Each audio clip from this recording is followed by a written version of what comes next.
भगवान जगन्नाथ ने कृष्ण रूप में मार्कंडेय मुनि को दिव्य ज्ञान दिया। जय श्री राम, मैं नीतू पांडे यूट्यूब चैनल पर सबका स्वागत करती हूँ। इस कथा का वर्णन मार्कंडेय पुराण और ब्रह्म पुराण में मिलता है। एक समय की बात है, मार्कंडेय मुनि से तपस्या कर रहे थे कि तभी अचानक से प्रलय आ गया। भगवान सूर्य उगना बंद कर दिए, बादलों ने पूरे आसमान को घेर लिया था। इतनी घनघोर वर्षा हो रही थी कि मानो इस प्रलय में सब डूब जाएगा, और ऐसा ही हुआ। पृथ्वी की ऊपरी सतह ही नहीं बल्कि नागलोक, पाताल लोक, अतल, वितल, सुतल, रसातल, धरातल, तलातल, सातों तल डूब गए। कुछ भी डूबने के लिए शेष नहीं बचा था कि तभी सहसा वहीं एक बरगद का वृक्ष था जो पानी के ऊपर खड़ा था। मैं आपको यहाँ बता दूं कि बरगद के वृक्ष में भगवान शिव विराजते हैं। तो फिर मार्कंडेय मुनि जो जल में खड़े थे, बरगद के पेड़ की जटा को पकड़कर उस पेड़ के ऊपर चढ़ गए और वहीं ध्यान मग्न हो गए। जब मार्कंडेय मुनि की आंख खुली तो मार्कंडेय मुनि ने अपने आप को सहसा फिर से पानी में ही तैरता हुआ पाया, और प्रचंड अग्नि भी झुलसा रही थी कि तभी वहां से आवाज आने लगी, मार्कंडेय, हे पुत्र, तुम बहुत छोटे हो। विशालकाय अग्नि और अप्रत्याशित जल की धारा ने तुम्हें डुबा दिया होगा, थका दिया होगा। हे मार्कंडेय, तुम क्या सोच रहे हो? तो मार्कंडेय मुनि ने जब आंखें खोली तो सामने कुछ भी नहीं था। मार्कंडेय मुनि ने सोचा शायद मैंने कोई अप्रत्याशित सपना देखा है।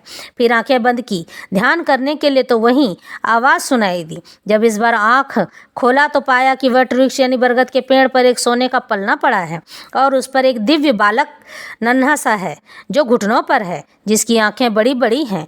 उसके गले में दिव्य मालाएं और सुंदर आभूषण हैं। ऐसा लग रहा था मानो कि उस बालक ने अपनी आंखों में ही सारी दुनिया समा ली हो।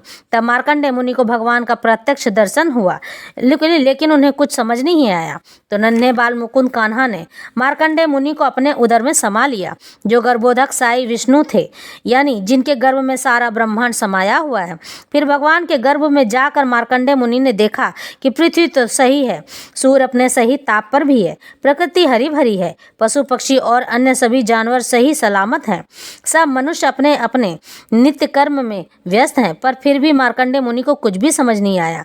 तब भगवान जगन्नाथ श्री कृष्ण रूपधारी ने कहा, हे मार्कंडेय मुनि, सब कारणों का कारण मैं ही हूँ।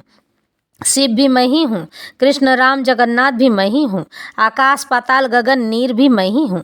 नीर में रहकर नारा से नारायण कहलाता हूँ। यम भी मैं ही हूँ और समय भी मैं ही हूँ, काल भी मैं ही हूँ। हे मार्कंडेय, तुम शिवलिंग की स्थापना करो। शिव और विष्णु में कोई भी अंतर नहीं है। कैथी गांव में मार्कंडेय शिवलिंग है, वहीं पर गौतमी गंगा गोदावरी भी है, जो कि मार्कंडेय तीर्थ के नाम से जानी जाती है। इसलिए